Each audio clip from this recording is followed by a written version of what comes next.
এই বাজার যাও, বাজার লাগবে। বাজার? সপ্তাহে তোমার কত বাজার লাগে? কত বাজার লাগে মানে? বাড়িতে কাঁচা সবজি নাই, একটুকু আলু নাই, কি রান্না করব?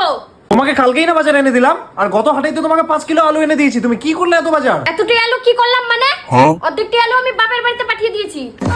নিজের ভুটিটা দেখেছো একবারও? তোমার তো ফারমাইশ শেষ হয় না। এটা করো, ওটা করো, সেটা করো, পারবে না কিছু করতে। নাও বাজার করে নিয়ে আসো। আর তোমার বাপের বাড়িকার লোক কিছু দিয়েছে আর না দিয়েছে আমি জানি না, কিন্তু মুখ দিয়েছে খুব, মাইরি মানতে হবে। কি বললে তুমি? মুখ সামলে কথা বলো। যাও বাজারে যাও। A few moments later. না ধরো বাজার নাও, খুব চিল্লাচ্ছিলা বাজার বাজার, আর বিরক্ত করবে না। ও মা, চিকেন আনতে বলেছিলেন যে, বাবা চিকেন এনেছে। ওগো একটু মুরগির মাংস এনে দাও না, বাচ্চাটা অনেকদিন থেকে খেতে চাইছে। 500 গ্রাম আনলেই হয়ে যাবে। আবার? আরে আমি এক্ষুনি বাজার থেকে আসলাম, তোমার তখন বলতে কি হলো? যাও না গো, একটু বাচ্চাটা খেতে চাইছে তো এরকম কেন করছো? একটাই দিন ছুটি পাই রবিবারের দিন, তাও তোমার জ্বালায় আমি শান্তি পাই না একটুও। তুমি গেলা কিনা বাজার? খেকসিয়াল কথাকার সবসময় খ্যা খ্যা খ্যা খ্যা করে। এই জন্য ভালো লাগে না মাথা, কিছু খেতে চাইলে তোমাদের একবারে খ্যাট খ্যাট খ্যাট খ্যাট লেগে যায়। এই তুই চুপ কর তো, ছোট খেকসিয়াল।